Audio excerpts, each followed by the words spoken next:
Okay, hear me out. Argyle isn't that bad. You need to leave! Now, there's been a lot of mixed reviews, mainly negative, but I do think there's a silver lining to this movie not being the best, but still having enough foundation to be a really good, funny action movie. Now, is it going to be bringing home any awards or throwing off expectations? No. But it is a wacky, action-packed film that kind of leans on the cliches of past spy movies and the twists and cliches that we expect, heightened by the directing style of Matthew Vaughn, who, in my opinion, can't miss. The movie begins following Agent Argyle, who is played by Henry Cavill, as he's on a mission in Greece to take away some criminal for some reason. It's not explained and it's not really important. The mission goes sideways and Argyle is forced to chase down the enemy, only to be captured by his partner in crime, John Cena. And in the last second, as they're interrogating the enemy, they find out that the directive, or the vision, I honestly forget what it was called, the evil organization that they work for, who they thought was good, is working for both sides. So they kind of went rogue and they're now an evil secret spy organization that is out for them. But the important thing to see from this scene is that you have to subscribe, because, you know, if you don't subscribe, then how are we going to continue the video? We can't. I'll wait. Okay, sorry. We cut back to our main protagonist, Bryce Dallas Howard, playing Ellie Conway, who is just an author writing spy novels. So yeah, they give this away in the trailer. Argyle is just a character she created after finishing the manuscript for her new book on Argyle, where he pays a hacker to find the master files on the evil company that will take him down for good.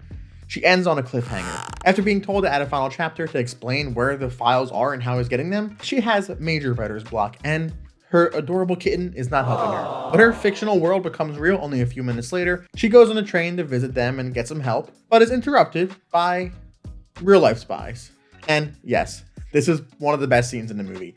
Like I said, Matthew Vaughn does not miss with these action scenes, okay? Now, early in the movie, there is like a blinking gimmick where Ellie, our protagonist, blinks while she's watching the fight, and the spy helping her named Aiden turns into Argyle for a few seconds every now and then. It happens a lot, and it's kind of distracting, and it gets old quick. I'm not gonna lie. And there's also a lot of points where to cut from one location to another, she just casually passes out, and you see the blink effect, and then she opens her eyes a few seconds later, and she's in a whole new place.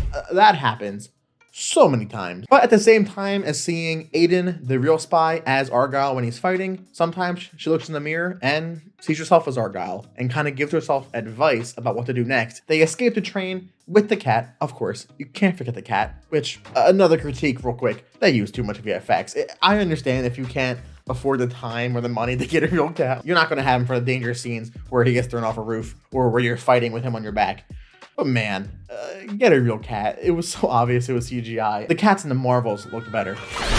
So after they revealed that everything she wrote in her stories is true and she's basically like a fortune teller for these spy agencies, they're all after her because they want to know the next chapter where these master files are that can bring down his corporation. Aiden wants to know it because he's the good guy and he's the real life Argyle, and they want to know so they can get their hands on it and knock it taken down. Pretty basic. It's not that deep of a plot. But I will say our cast does do their best with the lines they're given. Bryce Dallas Howard, I mean, she's great in everything. But specifically in this movie, I think her awkward acting style leaned a lot into her character and played it off really well.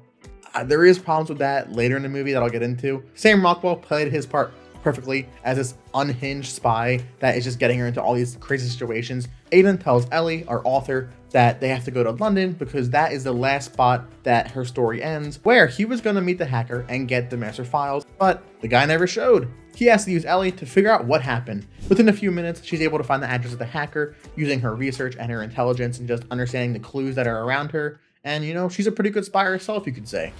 Wait a minute! At the same time, Bryan Cranston, who plays the leader of the division, honestly doing his best for the role. It's not bad. He's an evil guy, and he's playing it rough and ready. And if he was bald, I would be very concerned. But since he is smart, he finds them pretty easily and uses some weird AI lip reading technology, which I honestly laughed at, to know where they're going. As Ellie and Aiden get to the hacker's office, they find that he's nowhere to be seen, but he left some clues in the floorboard. But not that easy, as the division shows up, and in Matthew Vaughn's glory, he gives us another epic fighting scene. Now, you do see the blinking gimmick here, and it does take you out of it, not gonna lie. But this is where he thrives, and I think this is another problem I kind of saw. There should have been more action. I mean, it's a spy movie after all, but it would have benefited more from being R-rated and being in the Kingsman territory where it's not really afraid to show anything. But once they make their great escape, jumping off the roof and driving a boat away, they end up in France with the old CIA director, played by Samuel L. Jackson, who just does a phenomenal role. He's so funny. Honestly, I think him and Matthew Vaughn do some of the best work together, and I'm happy he is in this movie. He was playing like a more serious version of the guy from the first Kingsman. Like, obviously he wasn't a psychopath, but he was so funny in his reactions to a lot of things in this movie. It was just a wacky movie. I mean, it was fun. I can't even lie. Sure, the writing wasn't perfect and the dialogue was cringy here and there. If you just want a movie to enjoy with your buddies or put on in the background, this is the movie for you. With Samuel Jackson is where we get the big reveal of who Agent Argyle actually is, because apparently they're a real person. In all seriousness, you're engaged, you're watching the movie. He goes, Agent Argyle is you. Yeah, it's Ellie. And then 3 seconds later, he goes, you were Agent Argyle. Oh my God, dude, it was so bad. Literally Agent Argyle, and she got Argyle, which is just ridiculous. I mean, they totally ruined the moment. Maybe that's what they were going for, to be kind of funny and play it off. But she doesn't believe it, and eventually, after she's told the story of what happened, she got into a big accident, and the division convinced her that her mom and dad were Bryan Cranston and Catherine O'Hara, who were actually secret agents for the evil corporation, and they pretended to be her mom and dad to get information out of her. And eventually, when she started writing the books about Argyle, they wanted to know where the files were that the hacker got, because they wanted to stop her from exposing them. Not a bad reveal. There were a lot of twists in this movie. But continuing with the story, she finds all that out, is still fighting with her identity because she doesn't know if she's Ellie or if she's Rachel now. But importantly, she finds out the files she needs are given to someone called the Secret Keeper, which is just some random person that is waiting for her to come and pick them up. This is honestly one of the first downfalls I see in the pacing. It wasn't that great already because there's a lot of points where it's just slow talking and build up, 1 2-minute action scene, and then 20 more minutes of build up and talking, and it's just like, all right, give me more action or give me something. Like, you gotta keep me on my toes. You gotta give me something to look forward to. And I think this is also where a lot of the acting dropped off, particularly from Bryce Dallas Howard. The character we knew for the whole story is scared and funny and like kind of just all over the place.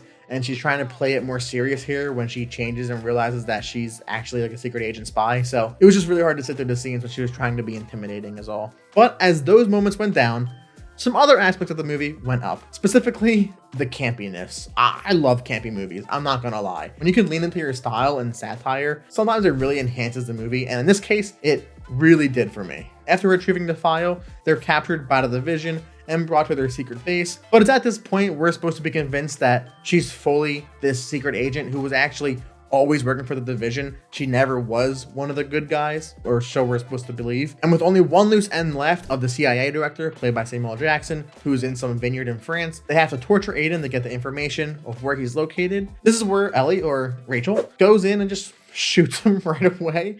But she says, oh, we're not going to get any information out of him, and she can find it herself. So as she works with the evil spies to find a location, she betrays them to double cross or quadruple cross, where she actually sends the files to the CIA director. She's on the run, and as she goes to the armory, she sees Aiden, who is still alive and didn't die from the shot through his chest, because she shot him in like the perfect spot to pass through his chest and not hit his heart. I don't know. It was explained earlier. Don't worry about it, okay? But this is the moment where I fell in love with the movie. The hallway gunfight dance scene is so reminiscent of all Matthew Vaughn movies and these wacky endings where they're just so colorful and out of the box that you just can't help but laugh. Literally, it was so funny and epic at the same time and just well done. But once that's done, you think, okay, that was a great finale fight scene.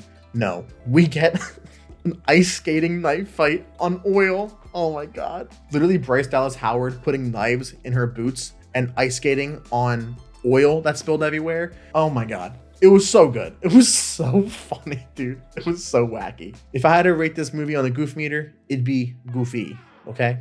But to finish the story up, they go and send the files to the CIA director through a satellite, and they find out that their original friend, who I didn't mention, is also alive. So now the 3 spies who were in her story in the beginning are real, and it's them, and they're all alive, and they're happy. And she writes her final book on Argyle, which is just her own story. That is where it ends. I know I pointed out a lot of critiques, and I do think I didn't critique enough the writing or the pacing or the story concept, because it's nothing that's going to blow you out of the water, but it's just so enjoyable. I don't think it's a waste of time watching it. I think a lot of people expected it was going to be closer to Kingsman or maybe another like spy type movie where there's not jokes every few seconds or a CGI cat that scratches out Bryan Cranston's eyes. So if you're going into Argyle like that, don't expect much. But I want to know your thoughts if you agree with me and think that it's just a fun campy movie that we should all enjoy. Personally, I want to see a lot more from Matthew Vaughn. There was a little like after credits Kingsman teaser he put in there. I don't know if it was about Argyle or if there's like actually a movie coming out for the book.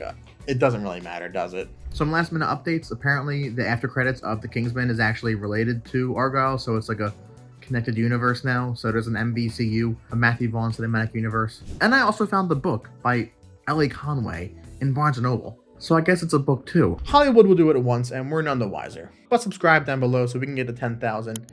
And as always, thanks for watching.